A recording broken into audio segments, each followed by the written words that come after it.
Hello and welcome to SWBC's Uncharted Wealth Podcast. I'm Mike Walters.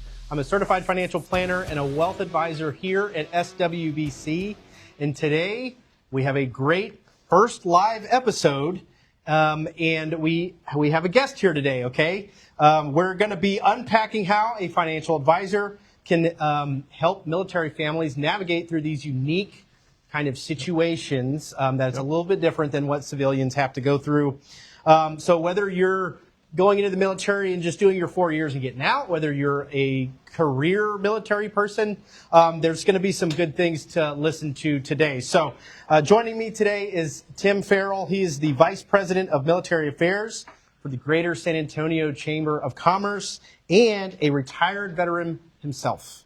Tim, thanks for being here. No, thank you, Mike, and thank SWBC. We appreciate your partnership with the Greater Chamber. We appreciate your membership, and most importantly, we appreciate SWBC's commitment to military family financial readiness and health. Well, why are we doing this topic, Tim? It's because, military families, I believe, are one of the most underserved demographics when it comes to financial planning. And as you guys heard earlier, San Antonio is Military City, USA. Okay, we have the largest concentrations of active duty, Guard, Army, Air Force, just everybody that is coming with the military and retired service members in the country here in San Antonio.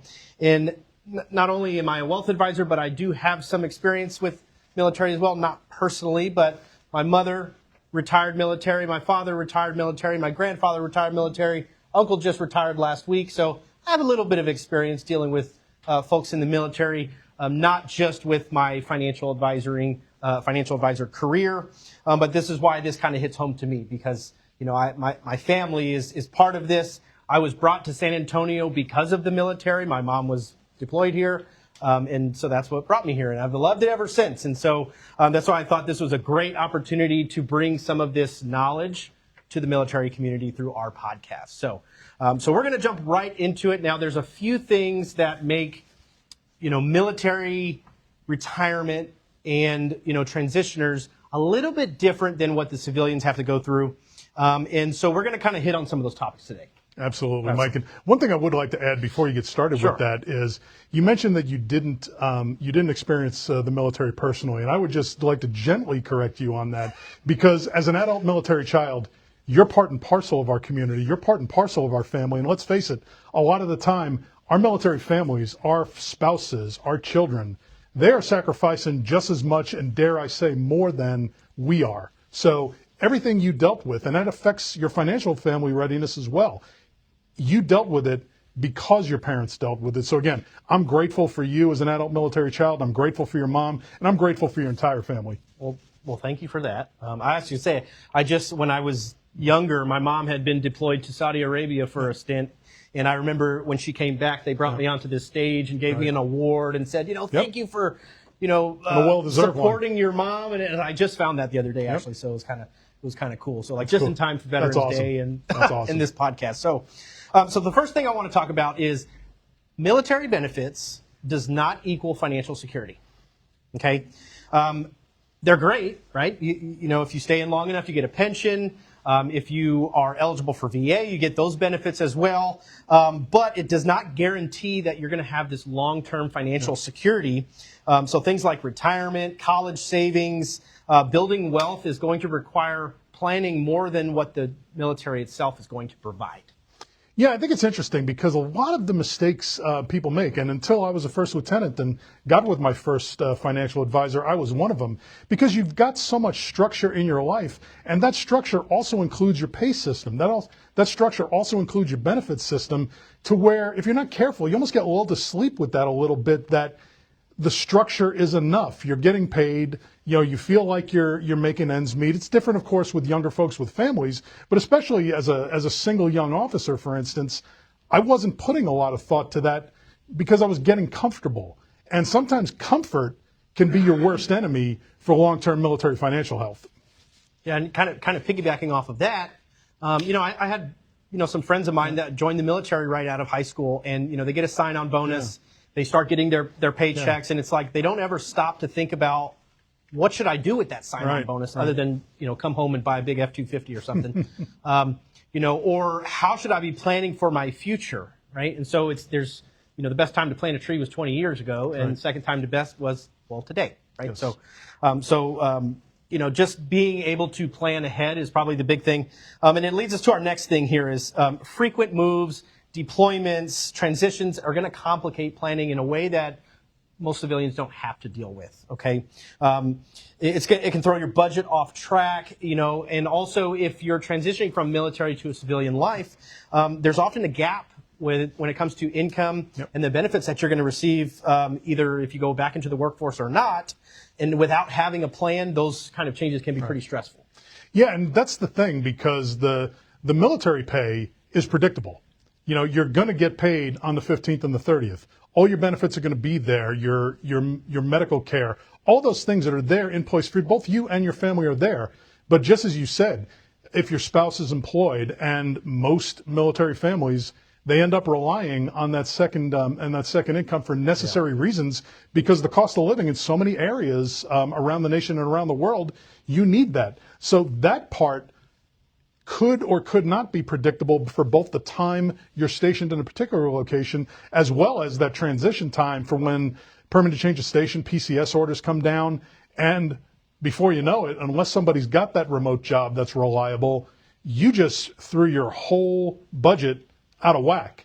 And that's where having a wealth advisor, having a military financial professional dealing with your portfolio, helping with the budgeting, helping with the short-term planning, cash flow, liquid savings, and then your long-term planning, your investments, your insurance, everything you're doing to move forward. That's so important. And like you said, I love the tree metaphor, because the best time to get a military family financial plan was years ago, but the next best time is right now. Yeah, which perfect segue into that third point here was that early planning is key. Whether you're going to be a career military person or you're going to transition at some point out into, civilian workforce, you want to start waiting early. Right. You don't want to start planning early. You don't want to wait until you're about to separate. Even if you think that you're going to work this full 20-year career in the military, it may not happen. Life might throw you some curveballs. And so early planning is going to give you that flexibility and focus to kind of weather that storm. Yeah, and so many of us end up being unintended hypocrites when it comes to whether I'm going to do my initial commitment as an officer and leave, whether I'm an enlisted person, I'm only going to do one enlistment and leave. Or on the converse side, the people that as soon as they sign those first enlistment papers, or as soon as they take that first oath, by God, I'm going to serve 20 years or 30 years. Chances are you're going to be that hypocrite. I was. Got an economics degree in the late 80s from Rutgers, and I thought, oh my God, the movie Wall Street had come out, so I'm just gonna do my 4-year commitment as an officer, and then I'm gonna go sell my soul and just make it big on Wall Street. And I screwed that up. I screwed that plan up royally, and I served 23 years. But the converse of that is the folks who think they're going to stay for retirement and then don't plan, and then they got out. And yes, they'll get VA benefits, but unless they consciously planned, unless they consciously saved, unless they consciously invested at the moment of separation, there's not a portfolio yet. And that's a problem. So yes, the retirement system with the blended retirement system now has changed slightly from the high 3 that most longer-term military members are still under. But there is some level of match for the thrift savings plan, for instance, that's coming from the government. So people that don't serve a full career do get a little bit of that matching from the government up until their time of separation. And of course, the retirement system is a little different because the multiplier for your years of service is a little different now than what we called the high 3 system. Before that is the retirement system that I retired under. But all of it, regardless of the particular parameters of it now, we're not necessarily able to plan for, not because we're not smart enough, but because this takes a lot of time and effort. You've seen your friends probably that are day traders and smart people, but you've got a full-time job in the military. You're focused on a mission. You're focused on your troops. You're focused on leading. You're focused on serving. You may think you can manage your portfolio well enough without the help of a professional. In the small margins, you may be right, in the gross advocate or the gross aggregate, you're going to be wrong. That's why we advocate for getting a financial services professional to help you plan.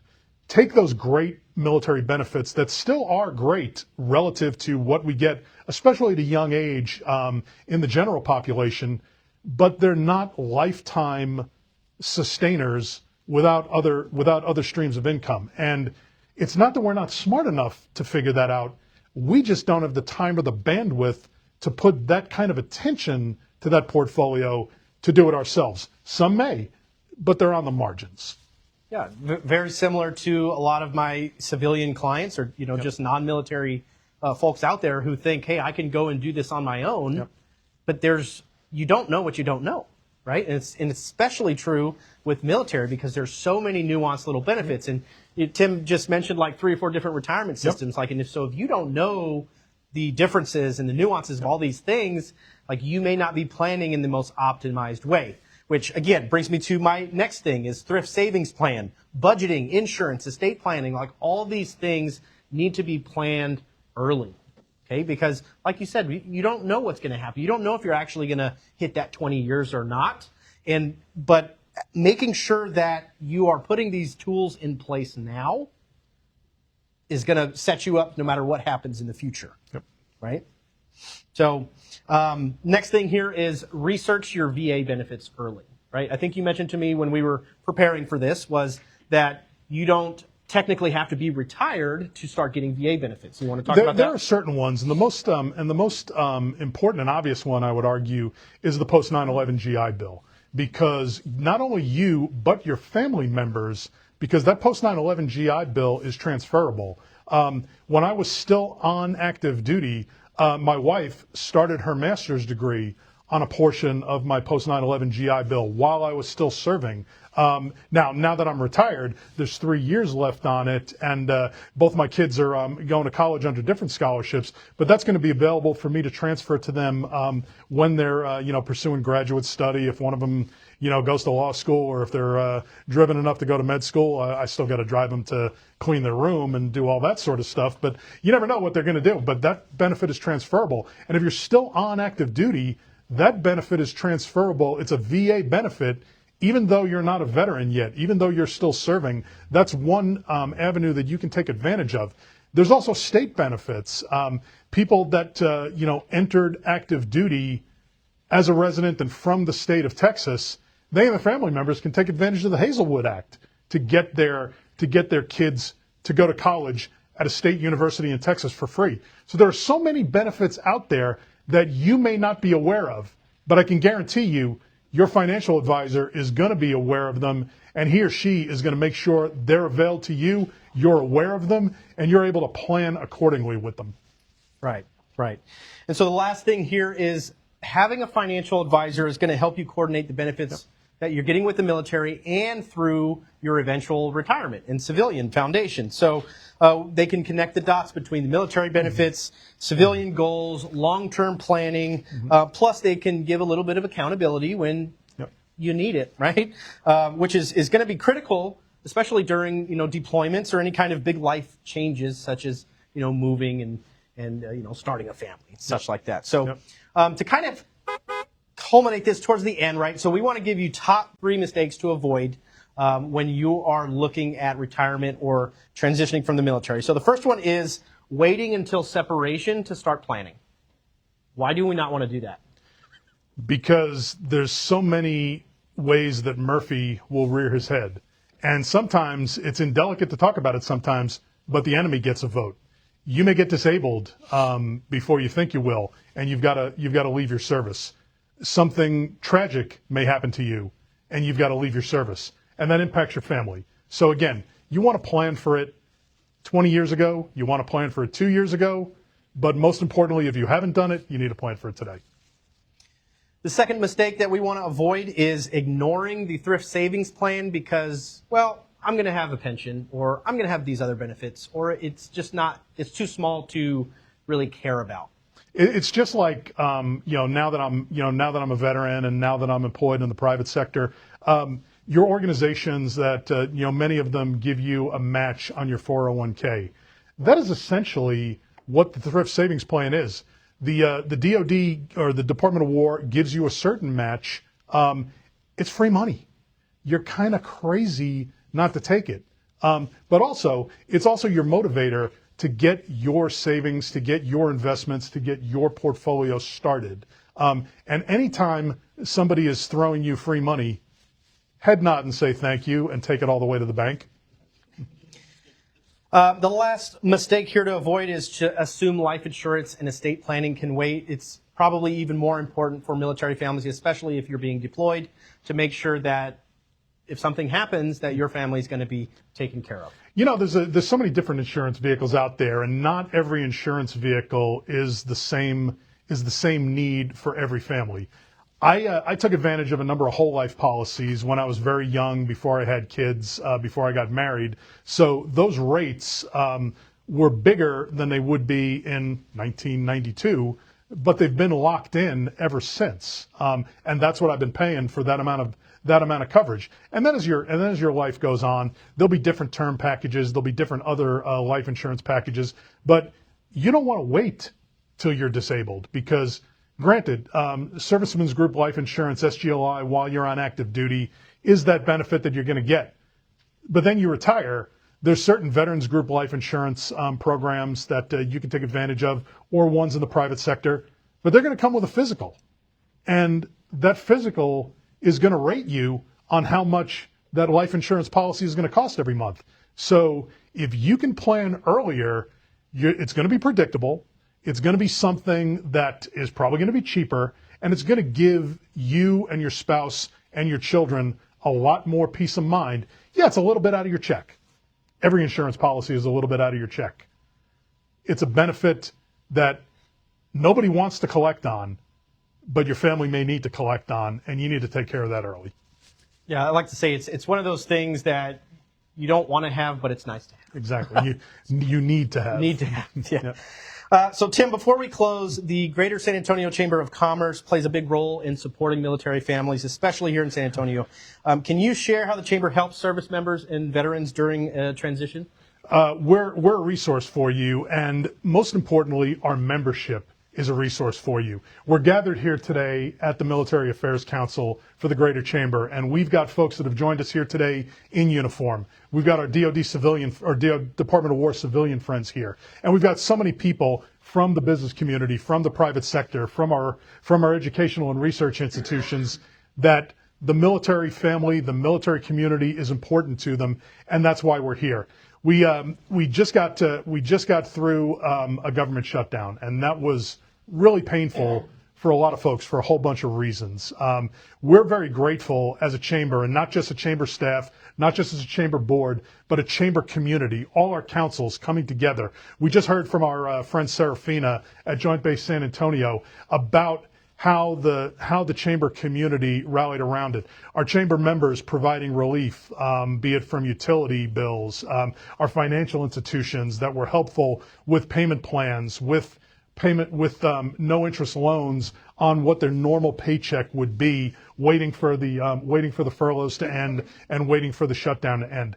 That's just a small sample of what the chamber community does and our chamber membership does to come together for our military community. But we haven't cornered the market on ideas, and we haven't cornered the market on figuring out what our military community needs. We hear it from our financial advisors, but most importantly, we hear about it from our first sergeants in the room. We hear about it from our senior enlisted members in the room. We hear about it from our commanders. And we hear about it from our military spouses and their family members. And we don't hear everything.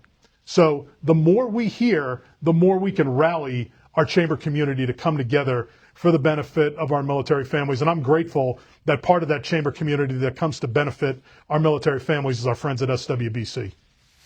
Well, Tim, we really appreciate you joining us today, and we thank the Chamber of Commerce in San Antonio to host us today. To our listeners, thank you so much for joining us on the Uncharted Wealth podcast presented by SWBC. Make sure you hit that subscribe button, like, comment, share it with your brother, auntie, cousin, or whoever you know and love. And we'll see you next time. Signing out.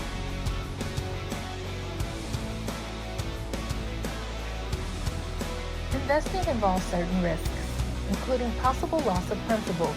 You should understand and carefully consider a strategy's objectives, risks, fees, and expenses, and other information before investing. The views expressed in this commentary are subject to change and are not intended to be a recommendation or investment advice. Such views do not take into account the individual financial circumstances or objectives of any other investor that receives them. This information should not be considered a solicitation nor a recommendation of an offer to provide any service in any jurisdiction where it would be unlawful to do so under the laws of that jurisdiction. Past performance is no guarantee of future results. Please consult with your individual tax professionals and/or attorney for additional information.